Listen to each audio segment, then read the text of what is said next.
Hello guys, good evening to all of you. I hope आप सभी अच्छे ही होंगे। नाउ जो हमारा law and state in challenging gender role inequalities का फोर्थ पार्ट था एंड लास्ट पार्ट था, उसे मैं आज वीडियो उसका अपलोड कर देती हूँ एंड आपके सामने एक्सप्लेन कर देती हूँ। मैं इसके part 1, part 2 and part 3 and last में पार्ट 4 भी है जिसमें थोड़ा सा ही कंटेंट बचा हुआ था, उसको अपलोड करना है। ठीक है, अगर आपको इन तीनों पार्ट्स में कोई भी प्रॉब्लम होगा तो आप मुझे कमेंट सेक्शन में कमेंट कीजिएगा। फिर ये पार्ट 4 के बाद आपका ये टॉपिक कंफर्म हो जाएगा, कंप्लीट हो जाएगा। ठीक है, तो अभी हम कंटिन्यू करते हैं। हम उस टाइम पे कुछ सेक्शंस पढ़ रहे थे, है ना, पेरिस रूल्स के रिगार्डिंग। तो अभी हम स्टार्ट करते हैं। हाँ, सबसे पहले हम बात कर रहे थे अगर 5 सेक्शन में, और जो इससे पहले का वीडियो है ये पार्ट 3 में है। ठीक है, आप उसे चेकआउट कर लीजिएगा please. Now I started under 306, है ना, अश्लील कार्य करने पे अंडर 306 के तहत कम से कम आपको 10 साल की पनिशमेंट होगी अगर आप कोई भी गलत काम करते हैं। ठीक है, गलत काम इन द सेंस कि मतलब लेडीज़ के साथ कुछ भी मिसबिहेव करते हैं या कुछ अभद्र टाइप का, या जो ऑफर्ड लगे, ऑफर्ड फील हो, तो इस तरह के बिहेव को अगर करते हैं तो आपको 10 साल की पनिशमेंट की सज़ा हो सकती है, जो ये एब्सेंस एक्ट बना था 306। ठीक है, now come to the under section 509। ठीक है, 509 के तहत क्या है कि स्त्रियों के प्रति जो आप अपशब्द यूज़ करते हैं ना, अब्यूजिंग, गाली गलौज और इस तरह की चीज़ें यूज़ करते हैं, तो उसके तहत आपको कम से कम 1 साल की सजा का प्रावधान बना दिया गया है। नाउ नंबर 7 के अकॉर्डिंग क्या है, अंडर सेक्शन 376, इस सेक्शन से आप सभी फेमिलियर हैं आई थिंक। ठीक है, तो ये सेक्शन क्या है, किसी भी विक्टिम को अगर उसने रेप किया है तो उसको लाइफ टाइम के लिए या तो सजा मिल सकती है अथवा उम्र कैद या उसे 10 साल की सजा हो सकती है। ठीक है, under the section of 376 in the case of rape. ठीक है, तो आपको पता ही है कि ये रेप का जो पनिशमेंट है वो 10 वर्ष की सजा है या उम्र कैद का प्रावधान है। हाँ, अकॉर्डिंग टू कंडीशन नाउ अगर कुछ बात की जाए तो इस समय इसमें बहुत सारे चेंजेस हुए हैं। ठीक है, सर्कमस्टेंसेस को देखते हुए। नेक्स्ट है हमारा state women commission has been setup, और स्त्रियों की कंडीशन को और अच्छे से सुधारने के लिए, उनकी प्रॉब्लम्स को निपटाने के लिए हम लोगों ने वुमेन्स कमीशन बना रखे हैं उन लोगों ने। तो ठीक है, उन वुमेन्स कमीशन की मेल्स क्या करती हैं कि अगर स्त्रियों को कोई प्रॉब्लम हो रही है, ठीक है, तो कम से कम उनको वो सेफ्टी देने के लिए प्रयास करती हैं, आगे आती हैं, है ना। उनको अगर कोई प्रॉब्लम है घर में या घर के बाहर कुछ इस तरह के इशूज़ हैं, तो जो राज्य महिला आयोग कमीशन की सदस्य होती हैं, ऑलमोस्ट स्त्रियाँ ही होती हैं। ठीक है, उनको मतलब उन्हीं को प्रेफरेंस दी जाती है इसमें, इस आयोग में।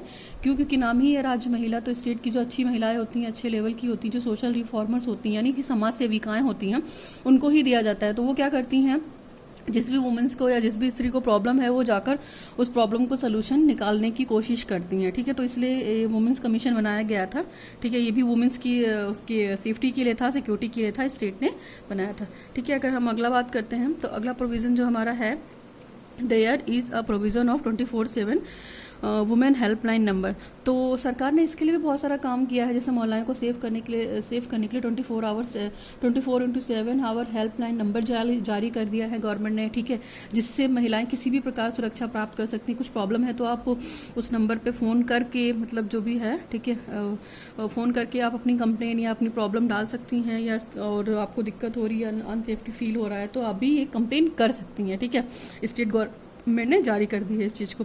नेक्स्ट अगर हम बात करते हैं तो स्त्रियों की स्पेशली देखा जाए कि उनकी मेंटल हेल्थ के लिए, फिजिकल हेल्थ के लिए आजकल केयर इंस्टीट्यूट है, NHRM है, इन लोगों ने बहुत सारे मतलब प्रोग्राम को इम्प्लीमेंट कर दिया है, जिससे वुमेन्स क्या करें, उसके लिए एक हेल्थ सेंटर खोल दिया है कि वुमेन्स को वहाँ से कुछ आइडियाज़ मिल सकें, कुछ सजेशंस मिल सकें। जैसे WHO भी इसमें कॉन्ट्रीब्यूट कर रहा है। तो WHO तो पता ही आपको कि वर्ल्ड हेल्थ ऑर्गेनाइजेशन है जो सभी के स्वास्थ्य के लिए रिस्पॉन्सिबल है। बहुत सारे इशूज़, बहुत सारे नॉर्म्स, रूल्स बताते हैं ये कि क्या क्या चीज़ बेटर होती है ना, इसीलिए इसको वर्ल्ड हेल्थ संगठन कहते हैं। तो ये भी बहुत सारे क्या कहते हैं कि बोलता है कि शरीर, मतलब अगर स्त्रियों का शरीर स्वस्थ है, ठीक है, तो वो क्या करेंगी, जाहिर सी बात है वो अच्छी रहेंगी, मेंटली हर तरह से अच्छी रहेंगी, तो मेल के साथ मिलकर कदम से कदम चल सकेंगी और बाकी चीज़ें भी।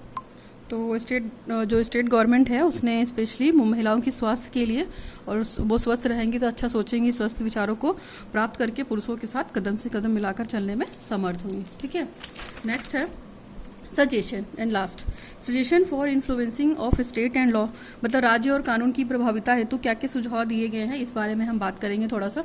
ठीक है, तो आपको पता है जितने भी आपने एजेंसीज पढ़ी हैं रिगार्डिंग द एजुकेशन, सबसे लास्ट में आपने सजेशन दिया है, फिर कंक्लूजन दिया है। ठीक है, तो सजेशन और कंक्लूजन का यही मतलब है कि ओवरऑल टॉपिक को पढ़ के आपको क्या समझ में आया है, आप क्या रिकमेंडेशन दे सकती हैं और आप क्या कंक्लूजन दे सकती हैं। ठीक, तो अगर हम बात करते हैं 14 से, ठीक है। तो यूपी में 38,467 केसेस हैं वुमेन्स रेप मैटर में, ठीक है, अगेंस्ट द वुमेन। ठीक, देखा जाए तो यूपी सबसे नंबर 1 है। यूपी हो गया, इसके बाद बंगाल हो गया, राजस्थान हो गया, मध्य प्रदेश हो गया, महाराष्ट्र हो गया, उसके बाद भी बहुत सारी कंट्रीज होंगी। तो आप सोच सकती हैं कि वुमेन्स की कंडीशन कितनी खराब रही होगी। और अब लेकिन हाँ ठीक है, अब धीरे धीरे चीज़ें इम्प्लीमेंट हो रहे हैं प्रोग्राम में। ठीक, इसके बाद जो केसेस बन रहे हैं या जो भी लॉ वगैरह बन रहा है या प्रोविजन वगैरह बन रहा है, तो उसमें मतलब अब गवर्नमेंट भी काफ़ी हेल्पफुल हो गई है। गवर्नमेंट भी आगे आकर इस चीज़ को प्रमोट कर रही है कि हाँ ये चीज़ होनी चाहिए, वरना हमारी सोसाइटी की महिलाएं कहाँ जाएंगी। अगर उनको सेफ्टी ही नहीं मिलेगी तो वो घर से बाहर निकलने में ही डरेंगी, और जब वो घर से बाहर नहीं निकलेंगी तो अपने आप को डेवलप भी नहीं कर पाएंगे। और दूसरी चीज़ है कि अगर वो पढ़ी लिखी भी हैं और इस तरह की इशूज़ हो रहे हैं, तो कौन सा पेरेंट्स अपने माँ बाप को बेटी को नौकरी करने देगा या पढ़ने के लिए बाहर भेजेगा, ठीक है ना। तो वो तो जिसके ऊपर बीतती है वही अच्छे से जानता है। तो ये सारी चीज़ें हैं कि वुमेन्स की जो कंडीशन है, स्त्री की कंडीशन, वो हमेशा हमारी सोसाइटी में बहुत ही बुरी रही है, दयनीय रही है, ठीक है। उनको डर डर के जीना पड़ता है और इस तरह की चीज़ें होती हैं। तो ये चीज़ें तभी निकल सकती हैं जब हमारी गवर्नमेंट या हमारे जो लॉज हैं स्टेट के इस मामले में बहुत स्ट्रिक्ट हो जाएंगे। मतलब जो भी पनिशमेंट या लागू कर रहे हैं, इम्प्लीमेंट कर रहे हैं, उसको बिल्कुल मतलब रिजिड तरीके से लागू कर दे कि हाँ ये चीज़ होगा, उसमें किसी तरह की फ्लेक्सिबिलिटी नहीं दी जाएगी, है ना। जिससे अभी बात की जा रही है फास्ट ट्रैक में रेप की जो मतलब पनिशमेंट को फांसी की सजा है, अच्छी बात है, ये होना भी चाहिए, ठीक है। जो ऐसा क्राइम कर रहा है, क्राइम करके इतने साल जेल में बात करा, अभी निर्भया कांड से आप लोग फेमिलियर होंगे, ठीक है। उनको सोचिए कितने टाइम बाद पनिशमेंट मिली है। 2012 की घटना थी और आज 7 से 8 साल हो गए हैं, हो जाएंगे, ठीक है। अब जाके कहीं फांसी की सजा उन लोगों को मिली है, ठीक है। तो आप सोचिए उनके माँ बाप कितने परेशान रहे होंगे, सारी चीज़ें रही होंगी। तो फिर इतना मतलब होने के बावजूद भी उनके पेरेंट्स को भी दिक्कत हुई, हर तरह की चीज़ें हुई, है ना, बहुत सब कुछ हुआ। तो ये एक लाइफ लॉन्ग प्रोसेस हो गया है कि 10-10 साल 15-15 साल कौन केस लड़ेगा।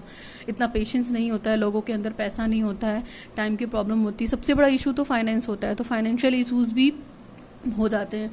तो कम से कम गवर्नमेंट को इन सब चीज़ों पे और अच्छे से फोकस करना चाहिए, और स्टेट को भी कि हम क्या क्या बेटरमेंट कर सकते हैं गर्ल्स के लिए, ठीक है। नेक्स्ट है हमारा, अगर देखा जाए तो नाउ अगर हम बात करते हैं तो सबसे पहले सजेशन की बात करते हैं मास मीडिया, है ना, मास एजुकेशन यानी कि जन शिक्षा, ठीक है। अगर राज्य को जैसे लैंगिकता के रिगार्डिंग कुछ बात करनी है और अच्छे सिस्टम बनाना है, जेंडर डिस्क्रिमिनेशन को ख़त्म करना है, तो उसके लिए कम से कम जो उनके लॉ हैं उनको इफेक्टिव बनाना चाहिए, उस पर अधिक एम्फोसिस करना चाहिए। जब तक लोग लिटरेट नहीं होंगे, ठीक है, तो लिटरेसी रेट भी बहुत बड़ा इशू है। अगर लोग शिक्षित नहीं होते हैं तो वो क्या करते हैं, लड़का लड़की में बहुत भेद करते हैं।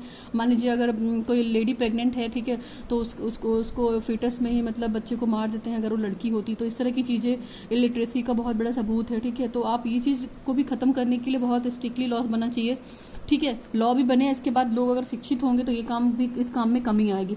तो अतः जो राज्य है आपका, ठीक है, राज्य को अपनी भूमिका को परफेक्ट में लाने के लिए इस पर बहुत एम्फोसिस करना चाहिए। जैसे शिक्षा के द्वारा क्या होता है, व्यक्ति बहुत शिक्षित हो जाता है, समझदार हो जाता है, उसमें कानून और व्यवस्था का भय होगा, ठीक है। लोगों के साथ गलत बिहेव करने से डरेगा और उसको ये भी लगेगा कि जो लोग मतलब कानून के कार्य को आगे बढ़ाएंगे उनको अच्छा प्रमोट मिलेगा, और दूसरी चीज़ वो सोसाइटी में अच्छे से ग्रो भी करेंगे, है ना। जैसे एग्जाम्पल हो तो जैसे शिक्षित व्यक्ति जो होते हैं उनको पता होता है कि दहेज अगर हम लेंगे तो उसके क्या इशूज़ हैं, अगर एग्जाम्पल की बात की जाए तो, है ना। और अगर हम दहेज नहीं लेंगे तो उसके क्या प्लस पॉइंट है। तो इस तरह की चीज़ें भी हैं, स्त्रियों की शिक्षा के लिए भी महत्व देना चाहिए। एडल्ट एजुकेशन की भी बात करनी चाहिए, जैसे नाइट क्लासेस वगैरह लगती हैं, है ना, करस्पॉन्डेंस कोर्सेस हैं, तो इनके माध्यम से भी हम शिक्षा को प्रमोट कर सकते हैं। ऐसा नहीं है कि हम नहीं कर सकते हैं, ठीक है। दूसरा दे रखा है आपका पॉलिटिकल अकाउंटेबिलिटी। पॉलिटिकल अकाउंटेबिलिटी में क्या होता है, कभी कभी भारत में अगर देखा जाए तो हम, है ना, कानून एक ऐसी व्यवस्था है जो सबके सामने नतमस्तक हो जाती है, चाहे वो दमक नेता हो, चाहे वो बहुत पहुंचे हुए लोग हों, ठीक है, चाहे वो पीएम लेवल के कोई भी हो। तो लॉ और मतलब कानून ऐसी चीज़ है कि किसी को बख्शती नहीं है। तो अगर आए दिन महिलाओं के साथ जो छेड़खानी होता है, अब्यूजिंग होती है, रेप केसेस होते हैं, डोमेस्टिक वायलेंस की घटनाएं आती हैं, परंतु जो पॉलिटिकल मैटर है, पॉलिटिकल वाले अगर जो उसमें बड़े बड़े नेता होते हैं, ठीक है, वो तो बच के निकल जाते हैं क्योंकि they have the power. But अगर राजनीति की बात की जाए तो जनता के हित में महिलाओं की सुरक्षा के लिए जवाब देना चाहिए, और ये स्टेट की रिस्पॉन्सिबिलिटी है कि अगर उनके अंडर ये सारी चीज़ें हो रही हैं तो उसको लोग यानी मजाक में ले रहे हैं, चाहे वो बड़ा नेता हो चाहे वो कोई लीडर हो, तो सभी के लिए ये लॉ सेम होना चाहिए। समझ रही हैं आप? इसकी जवाबदेही पॉलिटिकल जवाबदेही होगी। ठीक है, नेक्स्ट है हमारा स्ट्रिक्ट लॉ एंड ऑब्जर्वेशन। जो हमारी गवर्नमेंट हमारे लॉज बना रही है, महिलाओं से रिलेटेड संबंधित कानून जो बना रही है, उस कानून में देखा जाए तो कम से कम गवर्नमेंट को ये तो चेक करना चाहिए कि अगर वर्तमान समय में कानून बन रहे हैं तो महिलाओं की स्थिति में कितना सुधार हुआ है, और उनकी सुधार को मतलब और आगे बढ़ाने के लिए क्या क्या कर सकते हैं, जैसे अपराध कम हो, है ना, जिसके कारण से कानून में सख्ती आए, या जो लोग इसके बारे में नहीं जानते हैं कि मतलब अगर इसको हम फॉलो नहीं करेंगे तो इसके क्या क्या रिजल्ट हो सकते हैं। जैसे हो सकता है कि मान लीजिए किसी के साथ कुछ मिस अब्यूजिंग हो गया है या कोई घटना हो गई है, तो कभी कभी एफआईआर वगैरह नहीं लिखते हैं, तो इसकी इन सब की रिगार्डिंग पता कठोर कानून बनने चाहिए, जिससे बनने से लोगों के अंदर डर आए, है ना, और वो रिजिड होने चाहिए, काफी सख्त होने चाहिए, जुर्माना वगैरह जो लेते हैं वो सब भी होना चाहिए, ताकि लोग करने से पहले 50 बार सोचे कि हम अगर ये करेंगे तो इसका हमें भुगतना ही पड़ेगा। ठीक है, और उनकी नज़र में कोई भी बचना नहीं चाहिए इस तरह का कांड करके, वरना कानून मतलब अगर इस तरह का होगा तो सोसाइटी के लोग क्या शिक्षा लेंगे, है ना, कि ये तो करके निकल गया, इसका कुछ नहीं उखाड़ पाए पुलिस वाले या कानून वाले, इसका कुछ नहीं कर पाए। तो ये चीज़ें नहीं होनी चाहिए। ठीक है, कानून जो भी लॉ बनाए उसका सख्ती से पालन करें। ठीक, नेक्स्ट है हमारा प्रिवेंशन ऑफ करप्शन एंड नीपोजिशन। जो ये भाईचारे का होता है, मतलब जैसे भ्रष्टाचार और भाई भतीजावाद पे रोक। तो इसका एग्जाम्पल ये है कि जैसे कोई एक नेता है बड़े लेवल पे है, या कोई लीगल अधिकारी बहुत बड़े लेवल पे, तो वो क्या करता है, वो खुद तो उस फील्ड में जॉब करता ही करता है, बट उसी फील्ड में अपनी पूरी फैमिली को भी इन्वॉल्व कर लेता है, यानी कि बिना क्वालिफिकेशन के होते हुए भी उसको एक अच्छी ओहदे पे दे देता है, अच्छी पोस्ट दे देता है। ठीक है, तो इस चीज़ में भी इस चीज़ की घटनाएं अधिकार है। जैसे कानून के सेक्शन में ऐसी घटनाएं होती हैं जहाँ पे किसी मान लीजिए फीमेल लेडी के साथ कुछ हो गया है, अवैध व्यवहार हुआ है, या कुछ डोमेस्टिक टाइप की चीज़ें हुई हैं, रेप हुआ है, ऐसी घटनाएं होती हैं, तो उसमें क्या होता है ना, जो बड़े बड़े नेता होते हैं उनको मतलब अपने आप को पर्दे के पीछे रख देते हैं, क्योंकि उनके पास बहुत पावर होती है, पॉलिटिकल पावर होती है ना, तो ये सब चीज़ें भी करके वो अपने आप को बचा लेते हैं। ठीक, तो ये सारी चीज़ें भी खत्म होनी चाहिए, इस पर भी रोक लगना चाहिए। नेक्स्ट हमारा बॉयकट ऑफ 10 टीचर और 10 लीडर, दागी नेताओं का बहिष्कार, है ना। दागी नेताओं का बहिष्कार का मतलब है कि जिससे जो नेता शासन चला रहे हैं, ठीक है, उन्हीं पर घरेलू हिंसा या बलात्कार के प्रति स्त्रियों के असली तथा भावना के बारे में चलना चाहिए, और वे अपने बल की पहुंच पर, ठीक है, आरोपों को निराधार भी सिद्ध कर देते हैं। कभी कभी देखा जाता है तो अपने आप को बचा के निकाल लेते हैं, क्योंकि वो पॉलिटिकल पार्टी से इन्वॉल्व होते हैं और उनके कंजर्वेशन से रिलेटेड कोई मैटर नहीं आता एक तरीके से देखा जाए तो ये सारी चीज़ें भी बहुत वो हैं। तो इन लोगों को भी क्या करना चाहिए, स्त्रियों के अपराध में अगर ये नेता सख्त हैं तो उनका बहिष्कार करना चाहिए। ठीक है, और जिससे लोगों के अंदर क्या होगा, ये मैसेज पहुंचेगा कि हाँ अगर ये नेता था तब भी इसको इतनी बड़ी सजा मिली, तो लोग करने से पहले डरेंगे, है ना। और दूसरी चीज़ है अवेयरनेस। तो जाहिर सी बात है, अगर हम शिक्षित होंगे तो अपने लोगों को अवेयर कराएंगे, हम खुद भी अवेयर होंगे चीज़ों से कि हमें जेंडर डिस्क्रिमिनेशन नहीं रखना है, स्त्री तथा पुरुष सभी के लिए कानून सेम है। ठीक है, बचपन में मान लीजिए अगर लड़कियों को मतलब बिल्कुल अपेक्षाहीन भावना से देखा जाए तो उनके अंदर भी क्या होता है, उनको भी लड़कों के बराबर आप शिक्षित कीजिए, खाना पीना रहना पढ़ाई लिखाई सारी चीज़ें सेम व्यवहार करिए जैसा आप अपने बेटे के साथ करते हैं। ठीक है, उनको भी वही ट्रीटमेंट दीजिए जो अपने घर के लड़कों को देते हैं। ठीक है, तो इससे भी क्या होगा, थोड़ा सा जेंडर डिस्क्रिमिनेशन कम होगा, है ना। ऐसे में स्त्रियों की बराबरी की बात करना मूर्खता है, तो ये सारी चीज़ें गलत है। तो आप अवेयरनेस के थ्रू बताइए कि स्त्री और पुरुष सभी के लिए कानून की नज़र में सभी सेम है, चाहे वो लड़का हो चाहे वो लड़की हो। तो इस तरह की चीज़ें भी कि आप बता सकते हैं। ठीक है, नेक्स्ट है हमारा, अगर हम बात करते हैं तो winning the trust of people through the legislation and administration, यानी कि शासन तथा कानून द्वारा लोगों का विश्वास जीतना। इसमें क्या हो सकता है, जो शासन और कानून के लोगों का विश्वास जीतना, जिससे जो मतलब सेक्सुअल डिस्क्रिमिनेशन है या इक्वलिटी है वो चीज़ खत्म होगी। फिर सोशल कल्चर जो हमारी परंपराएं हैं इसको आघात ना समझे और उनमें सहयोग करे। ठीक है, और देखा जाए तो जैसे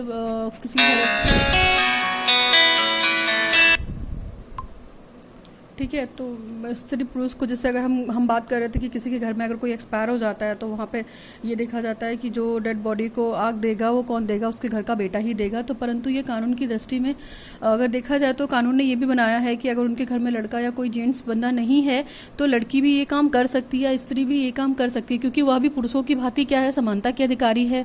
ठीक है, और इस विषय पे कानून के द्वारा कोई जोर जबरदस्ती ना करके उनके समक्ष उनके आइडियल्स को प्रेजेंट करना भी एक क्या है, एक तरीके का चेंज है। तो ये सिस्टम भी थोड़ा सा चेंज कर सकती है, एडमिनिस्ट्रेशन भी थोड़ा सा कंट्रीब्यूट कर सकती है, जिससे क्या करेंगे, लोगों के अंदर विश्वास भी पैदा होगा। नेक्स्ट है हमारा quick aid and justice plan, तुरंत सहायता एवं न्याय की योजना। इसके लिए क्या कर सकते हैं हम, जो लोग भी भेदभाव के खिलाफ कानूनी सहायता तथा न्याय की शरण में जाते हैं, इससे डरते हैं, यदि वो चले गए तो क्या होता है ना कि बहुत टाइम तक केसेस चलते रहते हैं, इससे कानूनी प्रावधानों पे कोई लाभ नहीं मिल पाता है। कभी कभी देखा जाता है अगर भारत में जो कन्या भ्रूण हत्या है, दहेज का दाना है, खुलेआम पूरा मतलब घूमता रहता है। हाँ, लोग दहेज लेके शादी कर लेते हैं, फिर बाल विवाह भी हो जाता है, इस तरह की चीज़ें होती हैं। तो लोग आवाज़ उठाने से इसलिए डरते हैं और कानून की शरण में इसलिए जाने से डरते हैं क्योंकि वो बहुत टाइम टेकिंग हो जाता है ना, कुछ भी रैंडम नहीं होता है, उनको जस्टिस जल्दी नहीं मिलता है, न्याय जल्दी नहीं मिलता है, तो इससे लोगों का मनोबल टूटता है ना। तो गवर्नमेंट और स्टेट को क्या करना चाहिए, कम से कम इतना मतलब तुरंत आपको जैसे कोई इशू हो गया है तो उसको आप तुरंत सॉर्ट आउट करने की कोशिश कीजिए, है ना। उसके लिए एक प्लान बनाइए ताकि लोगों को जल्द से जल्द न्याय मिल सके। फिर एडिक्वेट फंडिंग का मतलब है कि इससे रिलेटेड आप प्रोग्राम चलाइए, एडल्ट एजुकेशन, महिलाओं को शिक्षित कीजिए, निःशुल्क कीजिए एजुकेशन को, शिक्षण संस्थाओं की स्थापना कराइए, है ना, फंडिंग रखिए, स्कॉलरशिप की व्यवस्था कीजिए, छात्रावासों की व्यवस्था कीजिए, ठीक है। तो जिससे क्या होगा, जो जजों, जैसे अगर हम बात करते हैं तो इससे रिलेटेड जजों की नियुक्ति कीजिए, महिलाओं को सुरक्षा देने के लिए महिला थानों में जैसे जो फीमेल कांस्टेबल होते हैं उनको अपॉइंट कीजिए, जिससे मतलब लेडीज वहां पे जाकर अपनी कंप्लेंट को थोड़ा सा कंफर्टेबली कह सकें, लेडीज टू लेडीज बात करके, है ना, बिना किसी रोक टोक के या बिना किसी जबरदस्ती के, ठीक है। इन कार्य हेतु बजट में अलग से धनराशि का आवंटन होना चाहिए। केंद्र को क्या करना चाहिए कि स्टेट गवर्नमेंट से भी थोड़ी हेल्प लेनी चाहिए, महिलाओं की स्थिति को सुधारने के लिए एक फंड बना देना चाहिए पब्लिकली कि ऐसी जरूरत हो रही है। जैसे अगर हम बात करते हैं निर्भया कांड की, तो उसके लिए बना ना एक निर्भया कोष का या निर्भया फंड का एक बन गया, तो जिससे जो भी था उसमें निर्भया के कोष के नाम से लोगों ने जो भी धनराशि इकट्ठा की थी या जमा की थी, तो वो किसके लिए, फीमेल प्रोटेक्शन के लिए की थी, कि ताकि अगर भविष्य में इस तरह की घटनाएं हों तो कम से कम उन लोगों को फाइनेंशियली इस तरह की दिक्कत ना हो। तो एक निर्भया कोष भी बनाया गया था इस मैटर से रिलेट होकर। तो हमारी गवर्नमेंट थोड़ा लेट में जागी है, ठीक है, तो अब भी चीजें हैं तो थोड़ी ठीक है। निर्भया कोष जो बना है, ठीक है, उसमें जो भी फंडिंग है कम से कम फीमेल सेफ्टी के लिए कुछ तो है ना, तो लोग कंट्रीब्यूट भी किए थे, सेंट्रल गवर्नमेंट ने भी काफी इसमें हेल्प दिया था, मोटिवेशन दिया था। नेक्स्ट है हमारा change the socialism tradition and custom, सामाजिक नियमों तथा रीति रिवाजों में बदलाव करना चाहिए, ये भी देखना चाहिए। फिर को एजुकेशन सिस्टम की बात करनी चाहिए, ठीक है ना, कि को education system in the sense कि लड़के लड़कियों को साथ में पढ़ाइए, कोई भी भेदभाव मत रखिए, सहशिक्षा करिए, ताकि वो एक दूसरे के साथ कंफर्टेबल भी हो सके, है ना, एक दूसरे को रिस्पेक्ट भी दे सके, एक दूसरे के साथ मिलजुल कर गेम में पार्टिसिपेट करें, उनकी थिंकिंग को एक दूसरे को शेयर करें, डिसीजन मेकिंग कैपेसिटी डेवलप होती है, ये सारी चीजें होती हैं। फिर इसके बाद होता है समुचित पाठ्यक्रम या कोरिकुलम, ठीक है। अगर देखा जाए प्राइमरी से लेकर हायर लेवल तक जब भी कोरिकुलम का कंस्ट्रक्शन होता है तो इस बात का ध्यान रखना चाहिए कि जो स्त्रियों की दशा है और जो उनके लिए गलत वर्ड यूज की जाती हैं, सारी चीज़ों को ख़त्म करना चाहिए कोरिकुलम में से, ठीक है। जो पहले हो गया कोई दिक्कत नहीं है, बट आप नए तरीके से जो भी कोरिकुलम इम्प्लीमेंट कर रहे हैं उसमें स्त्रियों के बारे में अच्छा बोलिए ना, बताइए कि कितनी पेशेंसफुल होती थी, बहुत सारी ऐसी बहादुर लेडीज थी, है ना, जो क्या थी, स्त्रियों के लिए उन्होंने बहुत काम किया, एक तरीके से कह सकते हैं कि हमारा रोल मॉडल हो सकती हैं। तो उन लोगों की जो स्थिति है वो दयनीय ना बताकर, अबला ना बताकर स्ट्रांग वुमेन के बारे में बात कीजिए कि ये स्त्री थी तो इसने ऐसा किया, इतिहास रच दिया, जैसे झांसी की रानी हो गई, है ना, और भी बहुत सारे लोग हो गए। तो इस तरह के एग्जाम्पल्स देने चाहिए कोरिकुलम में बच्चों को, जिससे लोग मोटिवेट हो। नेक्स्ट है हमारा शिक्षकों तथा शिक्षण संस्थानों का दृष्टिकोण। जो शिक्षक हैं उनका भी दृष्टिकोण चेंज होना चाहिए। अगर वो एक क्लास ले रहा है तो लड़के लड़की हैं तो दोनों को सेम भावना में रखना चाहिए, कंपैरिजन नहीं करना चाहिए, किसी भी तरीके के कमेंट पास नहीं करने चाहिए, चाहे वो टीचर हो चाहे वो टीचिंग इंस्टीट्यूट हो, है ना, सभी के लिए रिस्पेक्ट रखे। कभी कभी होता है कि टीचर क्लास में बोल देता है कि नहीं तुम तो लड़की हो, ये काम नहीं कर सकती हो, तुम मैथ्स नहीं पढ़ सकती हो और तुम मतलब इसमें पार्टिसिपेट नहीं कर सकती हो। तो ऐसा नहीं है, उन लोगों को मोटिवेट करना है ना, तभी डिस्क्रिमिनेशन थोड़ा सा खत्म होगा। फिर एम्पावरिंग वुमेन्स कमीशन, महिला आयोग को सशक्त बनाना। महिला आयोग सशक्त तभी बनेगा जब हम कुछ पॉजिटिव स्टेप्स लेंगे, ठीक है। जिससे अगर मान लीजिए हम महिला आयोग में कोई महिला की शिकायत आती है, ठीक है, तो किसी कारण की वजह से उसकी कार्यवाही नहीं हो पाती है, तो इससे क्या फर्क पड़ता है कि मान लीजिए एक बार तो कोई कंप्लेन करने गया, उसके बाद उस पर कोई प्रमोट या एक्शन नहीं लिया गया, तो फिर क्या हो सकता है, लोगों के अंदर गलत भावनाएं पड़ती हैं। लेकिन हाँ, ये हो सकता है कि अगर जैसे तुरंत प्रॉब्लम जा रही है, फिर उसका कुछ टाइम में सोल्यूशन निकल रहा है, तो लोगों के अंदर पॉजिटिव थॉट जाएगा कि हाँ, महिला आयोग जो बनाया गया है हमारे लिए बनाया गया है, उसके कानून को सख्त किया गया तो हमारे लिए ही किया गया है, तो इससे हमें हेल्प मिलेगी, ठीक है। ये तो था पूरा आपका देखा जाए तो पूरा सजेशन था, ठीक है। सजेशन के बाद हम थोड़ा सा कंक्लूजन देख लेते हैं। कंक्लूजन में हम सिर्फ यही बोलेंगे, क्योंकि ये टॉपिक में बहुत कुछ डिस्कस हो गया है, ठीक है। हाँ, मैंने बहुत कोशिश की है कि बहुत प्रॉपर तरीके से डिस्कस करूं, इसलिए मैंने 1 बाय 1 डिस्कस किया है, कुछ भी स्किप नहीं किया है। आप अगर इस नोट्स को एज इट इज़ पढ़ लेते हैं पार्ट 1 से लेके 4 तक, तो पूरा आपका एक बड़ा टॉपिक तैयार हो जाएगा, है ना। स्टेट के रिगार्डिंग कुछ भी पूछे, क्वेश्चन कैसे भी घुमा के पूछे, वो इसमें से ही आएगा। सो ये बहुत इंपॉर्टेंट है, आप इसे प्लीज़ पढ़िए, लाइक कीजिए मेरे वीडियो को, सब्सक्राइब कीजिए मेरे चैनल को, और मेरे साथ पढ़ने की कोशिश कीजिए। जैसे मैं पढ़ा रही हूँ, मैं कोशिश कर रही हूँ कि कॉन्सेप्ट के थ्रू आपको समझाऊँ।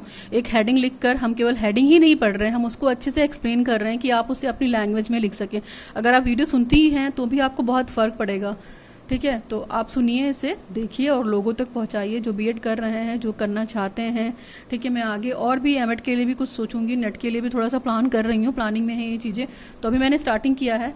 आप सबके प्यार और सहयोग की उम्मीद करती हूँ कि आप मेरे चैनल को प्रमोट करिए, लोगों को सजेस्ट करिए, रिकमेंड करिए पढ़ने के लिए।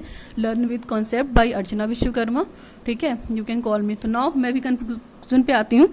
अगर कंक्लूजन की बात की जाए तो जो लैंगिक हमारा रोल है, मतलब मान लीजिए अगर इन दिस वे स्टेट का और लॉ का, तो सेक्सुअल साउंडनेस जो है वो एक्सट्रीमली बहुत ही मतलब इम्पॉर्टेंट है। आपको पता है कि सिर्फ कानून तथा उसके बल के आधार पर ही संपन्न नहीं किया जा सकता। इसके लिए जनता को भी क्या होना होगा, जुड़ना होगा, और उनको भी अपने अंदर थोड़ी सी मोटिवेशन लानी होगी, ठीक है। जिससे उनका जो इकोनॉमिकल कल्चर है, या कल्चर की बात करते हैं, सोशल हो गया, पॉलिटिकल हो गया, तो इन सब चीज़ों को भी कंबाइन करके रखना पड़ेगा कि अगर हम स्त्रियों का साथ देंगे तो ठीक है, तो ये घटनाएं थोड़ी कम होंगी। जो भी आपकी स्त्री के अगेंस्ट कुछ बोलने की कोशिश करता है, आप उसके लिए खड़े होइए, ठीक है। उसका बहिष्कार कीजिए कि नहीं, ये नहीं हो सकता है, ठीक है। आप अपने घर की महिलाओं को कम से कम सेव करिए। सेव करने के साथ साथ बाहर सोसाइटी में भी अगर कुछ गलत हो रहा है महिलाओं के साथ, तो आप उसकी भी कंप्लेन कीजिए, ठीक है।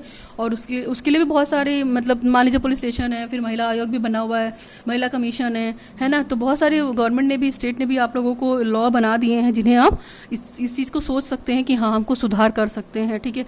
कानून जैसे अगर मान लीजिए अच्छा रिजिड और सस्ता अच्छा कानून रहेगा, तो लोगों के अंदर सोशल रूल को ख़त्म करने में या तोड़ने में या उनको ख़राब करने में सोचना पड़ेगा 4 बार कि अगर हमने ये कर दिया तो हमारे साथ इस तरह की पनिशमेंट भी दी जाएगी। तो कोशिश यही की जाए कि कानून के भय से भी ज़्यादा व्यक्ति समाज से डरता है, ठीक है। और जब समाज के अधिकांश व्यक्ति स्त्रियों की दशा को सुधारने के लिए खुद ही सामने आएंगे, तो एडमिनिस्ट्रेशन क्या करेगा, वो भी अपने काम को और अच्छे से प्रमोट करेगा। क्यों? क्योंकि आप लोग उसे सपोर्ट कर रहे हैं, ठीक है। तो ये तो था हमारा रोल, एंड स्टेट का रोल था, लॉ था, कि उन्होंने क्या क्या काम किया, क्या क्या फंक्शन था, सजेशंस क्या थे, किस तरीके की थे, है ना, कौन कौन से लॉ बने, सेक्शन बने, ये सारी चीज़ें थी। तो that is more about the law state function. कुल मिला के आप इसे अच्छे से पढ़िए, मैं यही कहूँगी, मन से पढ़िए। कुछ भी प्रॉब्लम होगा तो आप मुझे कमेंट सेक्शन में कमेंट कीजिए। काफ़ी लेंथी टॉपिक था, बट हाँ, ये 4 पार्ट्स में हमारा कंप्लीट हो गया है, और मैंने टॉप टू बॉटम कुछ भी नहीं छोड़ा है ना। और ये जो sex ratio in different religion पढ़ाया था, आप इसे भी एक बार ज़रूर देख लीजिएगा, मैंने PDF में डाल रखा है, प्लीज़ वॉच। हाँ, आपको कभी कभी GK में ये क्वेश्चन मिल जाता है, तो that is more about for the today's lecture. Thanks for watching, and please like, share my subscribe channel Learn with Concept by Archana Vishwakarma. Thank you all.